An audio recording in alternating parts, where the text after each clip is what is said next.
प्राचीन काल की बात है। किसी राज्य में एक बड़ा प्रतापी और दानी राजा राज करता था। वह प्रत्येक गुरुवार को व्रत रखता एवं भूखे और गरीबों को दान देकर पुण्य प्राप्त करता था। परंतु यह बात उसकी रानी को अच्छी नहीं लगती थी। वह ना तो व्रत रखती थी और ना ही किसी को एक पैसा दान में देती थी, और राजा को भी ऐसा करने से मना करती थी। एक समय की बात है, राजा शिकार खेलने के लिए वन चले गए थे। घर पर रानी और दासी थी। उसी समय गुरु बृहस्पति देव साधु का रूप धारण कर राजा के दरवाजे पर भिक्षा मांगने आए। साधु ने जब रानी से भिक्षा मांगी तो वह कहने लगी कि हे साधु महाराज, मैं इस दान और पुण्य से तंग आ गई हूँ। आप कोई ऐसा उपाय बताएं जिससे कि सारा धन नष्ट हो जाए और मैं आराम से रह सकूं। बृहस्पति देव ने कहा, देवी तुम बड़ी विचित्र हो। संतान और धन से कोई दुखी होता है? अगर अधिक धन है तो इसे शुभ कार्यों में लगाओ। कुंवारी कन्याओं का विवाह कराओ, विद्यालय और बाग बागीचे का निर्माण कराओ, जिससे तुम्हारे दोनों लोक सुधरें। परंतु साधु की इन बातों से रानी खुश नहीं हुई।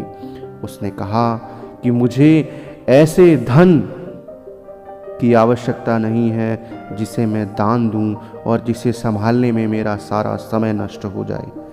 तब साधु ने कहा, यदि तुम्हारी ऐसी इच्छा है तो मैं जैसा बताता हूँ तुम वैसा ही करना।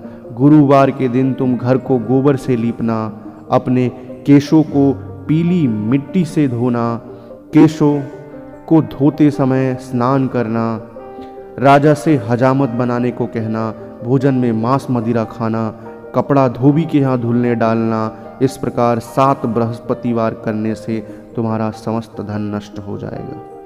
इतना कहकर साधु रूपी बृहस्पति देव अंतर्ध्यान हो गए। साधु के अनुसार कई बातों को पूरा करते हुए रानी को केवल 3 बृहस्पतिवार ही बीते थे कि उसकी समस्त धन संपत्ति नष्ट हो गई। भोजन के लिए राजा का परिवार तरसने लगा। तब एक दिन राजा ने रानी से बोला कि हे रानी, तुम यहीं रहो, मैं दूसरे देश को जाता हूँ, क्योंकि यहाँ पर सभी लोग मुझे जानते हैं, इसीलिए मैं कोई छोटा कार्य नहीं कर सकता। ऐसा कहकर राजा परदेश चला गया। वहाँ वह जंगल से लकड़ी काट कर लाता और शहर में बेचता। इस तरह वह अपना जीवन व्यतीत करने लगा। इधर राजा के परदेश जाते ही रानी और दासी दुखी रहने लगे। एक बार जब रानी और दासी को 7 दिन तक बिना भोजन के रहना पड़ा तो रानी ने अपनी दासी से कहा कि हे दासी, पास ही के नगर में मेरी बहन रहती है, वह बड़ी धनवान है, तो उसके पास जा और कुछ ले आ, ताकि थोड़ी बहुत गुजर बसर हो जाए। तब दासी रानी के बहन के पास गई।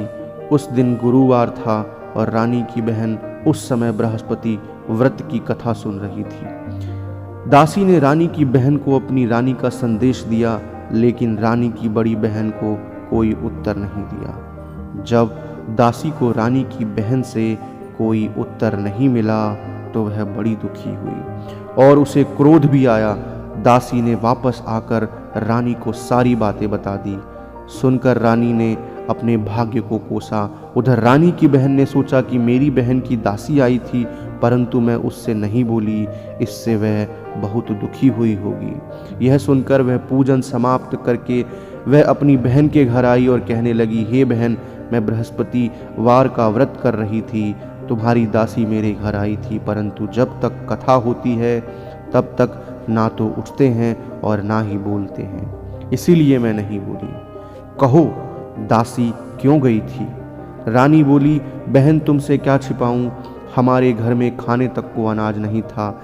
ऐसा कहते कहते रानी की आंखें भर आई। उसने दासी समेत पिछले 7 दिनों से भूखे रहने तक की बात अपनी बहन को विस्तार पूर्वक सुना दी। रानी की बहन बोली, देखो बहन, भगवान बृहस्पति देव सबकी मनोकामना को पूर्ण करते हैं। देखो शायद तुम्हारे घर में अनाज रखा हो। पहले तो रानी को विश्वास नहीं हुआ, पर बहन के आग्रह करने पर उसने अपनी दासी को अंदर भेजा तो सचमुच अनाज से भरा एक घड़ा मिल गया। यह देखकर दासी को बड़ी हैरानी हुई। दासी रानी से कहने लगी, हे रानी, जब हमको भोजन नहीं मिलता तो हम व्रत ही तो करते हैं, इसीलिए क्यों ना इनसे व्रत और कथा की विधि पूछ ली जाए ताकि हम भी व्रत कर सकें। तब रानी ने अपनी बहन से बृहस्पतिवार व्रत के बारे में पूछा। बहन ने बताया, बृहस्पतिवार के व्रत में चने की दाल और मुनक्का से विष्णु भगवान का केले की जड़ में पूजन करें तथा दीपक जलाएं। व्रत कथा सुने और पीला भोजन ही ग्रहण करें, इससे बृहस्पति देव प्रसन्न होते हैं। व्रत और पूजन विधि बताकर रानी की बहन अपने घर को लौट गई। 7 दिन बाद जब गुरुवार आया तो रानी और दासी ने व्रत रखा। घुड़साल में जाकर चना और गुड़ लेकर के आई, फिर उससे केले की जड़ तथा विष्णु भगवान का पूजन किया। अब पीला भोजन कहाँ से लाएं? इस बात को लेकर दोनों बहुत दुखी थी। चूँकि उन्होंने व्रत रखा था, इसीलिए बृहस्पति देव उनसे प्रसन्न थे। इसीलिए वे एक साधारण व्यक्ति का रूप धारण कर 2 थालों में सुंदर पीला भोजन दासी को दे गए। भोजन पाकर दासी प्रसन्न हुई और फिर रानी के साथ मिलकर भोजन ग्रहण किया। उसके बाद वे सभी गुरुवार को व्रत और पूजन करने लगी। बृहस्पतिवार भगवान की कृपा से उनके पास फिर से धन संपत्ति आ गई, परंतु रानी फिर से पहले की तरह आलस्य करने लगी। तब दासी बोली, देखो रानी, तुम पहले भी इसी प्रकार आलस्य करती थी। तुम्हें धन रखने में कष्ट होता था, इस कारण सभी धन नष्ट हो गया। और अब जब भगवान बृहस्पति की कृपा से धन मिला है तो तुम्हें फिर से आलस्य होता है।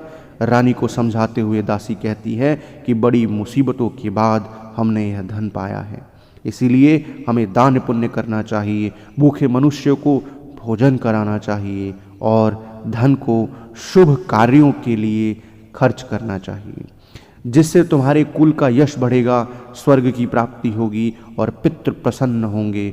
दासी की बात मानकर रानी अपना धन शुभ कार्यों में खर्च करने लगी, जिससे पूरे नगर में उसका यश फैलने लगा। बृहस्पतिवार व्रत की कथा के बाद श्रद्धा के साथ आरती की जानी चाहिए। इसके बाद प्रसाद बांटकर उसे ग्रहण करना चाहिए।